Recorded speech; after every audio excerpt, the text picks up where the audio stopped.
y tenemos a Facundo Nejamsky para poder analizar y ver desde el punto de vista político lo que ha pasado en la provincia de Tucumán. Facundo, te saludamos. Paulo y Nuria, ¿cómo estás? Hola, ¿qué tal? ¿Cómo les va a ambos? Buen día. Bien, feliz Día de la Independencia. Un abrazo y gracias por atendernos. Gracias. No, un placer. ¿Qué lectura hacemos de lo de anoche? Mira, una lectura rápida en tres niveles.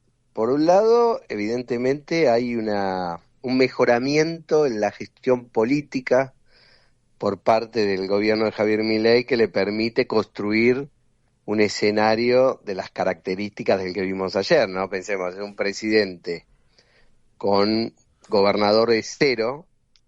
Es un presidente con un puñado de legisladores y de diputados y de senadores, y sin embargo es un presidente que ha logrado en los últimos tiempos la aprobación de leyes relevantes y la escenificación de la firma de un pacto del cual participa, bueno, gran parte de la dirigencia política argentina. Entonces, incluido, 18 Claro, claro. gobernadores, por el mundo empresarial, algún expresidente. Entonces, desde ese punto de vista, uno no puede dejar de pensar que hay un mejoramiento. Si pensamos en los inicios, en los cuales los gobernadores de alguna manera no le prestaban apoyo para la sanción de ley bases y paquete fiscal, si pensamos, no sé, en salidas al estilo de la que vimos de Nacho Torres hace algunos meses, prácticamente anunciando que el gobierno provincial o los gobiernos patagónicos no iban a permitir la extracción de petróleo, a esa escena de concordia y de todo firmando un pacto, me parece, hay una demostración de poderío y de mejor uso de los recursos materiales con que cuenta la presidencia, ¿no? Claro, claro, Entonces, claro. ese me parece que es un punto que hay que reconocerle al gobierno en esta nueva etapa. Y Después, perdón que te interrumpo antes del sí, segundo, y dándole muy poco, porque no es que lo llena de dinero o de obra por ahora pública, nada, los tiene ahí con por poca agua, ahora ¿no? nada, por ahora solo promesas, Claro. hasta ahora solo promesas. El segundo nivel, que también me parece importante, es que el gobierno intenta construir una narrativa siempre sobre su gobierno, sobre este periodo de la política refundacional, ¿no? Entonces, en ese sentido, la escenificación de un pacto siempre en la Argentina es la previa a un momento fundacional, ¿no? Los famosos pactos preexistentes que estudiamos cuando Mm. éramos chicos en el colegio, o el más reciente en el tiempo, el Pacto de Olivos, que dio nacimiento a la última reforma constitucional. Es decir, acuerdos que dejan marcas en el tiempo, ¿no? Entonces ahí hay un refuerzo de esa narrativa, la idea que el gobierno de Milei de alguna manera no es un gobierno más, sino un gobierno que, digamos, de alguna manera viene a refundar la República. Ahora, hasta ahí quizás los aspectos más positivos en términos de Sí. poderío político por parte del gobierno. El tercer punto es el que a mí más dudas me deja, que te diría se divide en dos subpuntos. Primero, las ausencias. Es decir, es un pacto Mm. en el cual, si uno tiene que pensar, un pacto tiene cuatro patas. Primero, oficialismo y oposición. Segundo, empresarios y sindicalistas.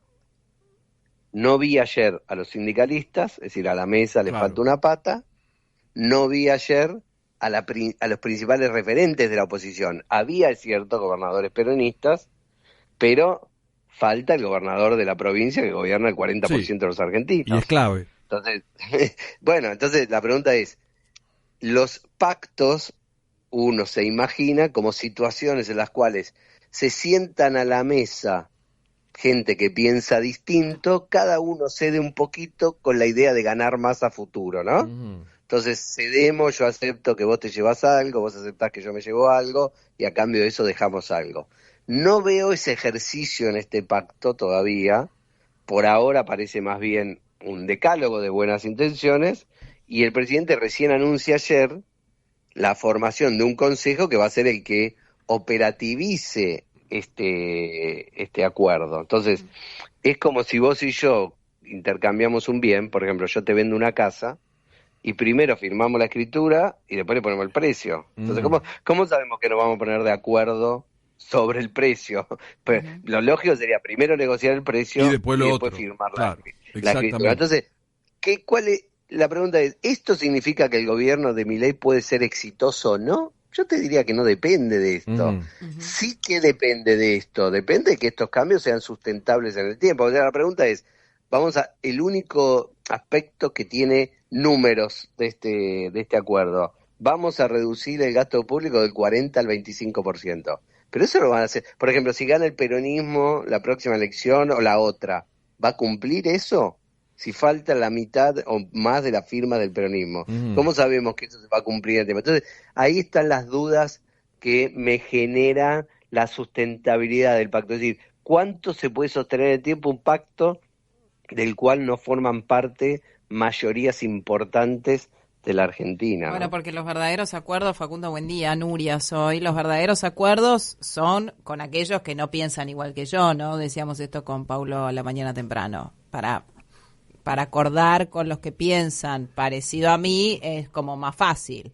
Ahora, ¿vos ves esto más como una foto o como algo que puede sostenerse realmente? Digo, te estás planteando este dilema. Hoy para vos, hoy, 9 de julio, ¿es una foto o es algo más que una foto? No, es algo más en el sentido que es una muestra de poderío político, ¿no? Es una muestra de recursos políticos que va construyendo un gobierno que, si lo pensás desde el punto de vista de cómo llegó al poder, pareciera estar acumulando recursos para sortear la parte de gobierno que todavía le falta recorrer. Es decir, está tratando de construir una coalición de gobierno. Es decir, ¿con quiénes voy a gobernar? Bueno, voy a gobernar con esto, ¿no? Con estos gobernadores, con estos puedo generar acuerdos, con estos puedo construir mayorías parlamentarias, con estos. Ahora, eso es solo para un gobierno. Es decir, con eso el presidente puede construir una hegemonía política que dure 4 años, 8 años, gobernar, le puede ir bien, le puede ir mal.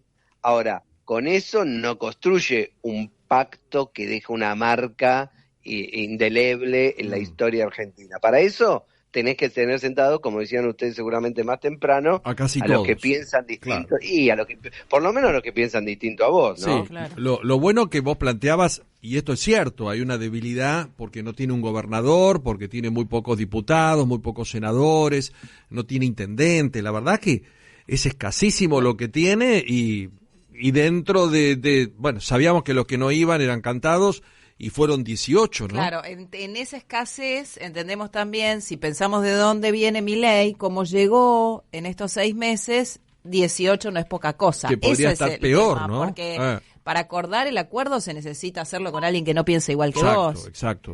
Pero por otra parte, claro, 18 no es ahí poco. no tenés ninguno tuyo tampoco. Es como ver medio vaso lleno, medio vaso vacío, ¿no? Uno dice, bueno, sí, hay 18 gobernadores, sí, es importante. Hay esto, hay otro. Pensá que salimos de la nada. Sí. Ahora, también es cierto, no es que están todos, faltan algunos, y faltan algunos muy importantes. Insisto, cuando uno ve otros acuerdos en el mundo, pensemos en, no sé, el Pacto de la Moncloa en España, que siempre en la historia argentina, el que más vemos, uno ve que ahí estaban oficialismo, oposición, empresarios, sindicalistas. Pero bueno, acá falta una parte muy importante de la oposición y faltan los sindicalistas. ¿Qué vimos así en fotos fuertes? Alfonsín con Cafiero, cuando tuvimos el revuelo aquel. Bueno. Que era, bueno, Olivos. Olivos, el pacto de Olivos. El pacto de Olivos. La imagen esa de espaldas. Alfonsín con Menem, pero después muchos más no.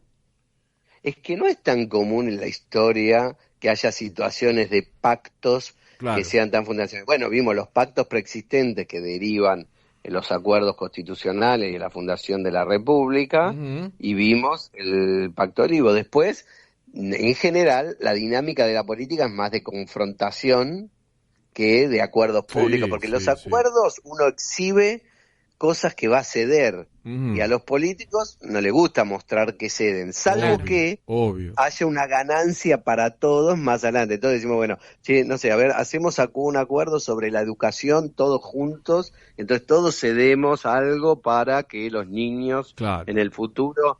Pero bueno, no veo yo que este acuerdo tenga esa dinámica. Vamos a ver qué pasa cuando esta discusión se operacionalice, es decir, quiénes van a participar de esa discusión, con qué números le van a poner. Por ejemplo, cuando dice que bajamos el gasto de 40% del PBI a el 25%. Bueno, esos 15 puntos, ¿sobre qué áreas van a ser? Eso es clave. Y ahí nos vamos a dar cuenta quiénes son los ganadores y quiénes son los perdedores. Facundo, querido, gracias por atendernos en este día, ¿eh?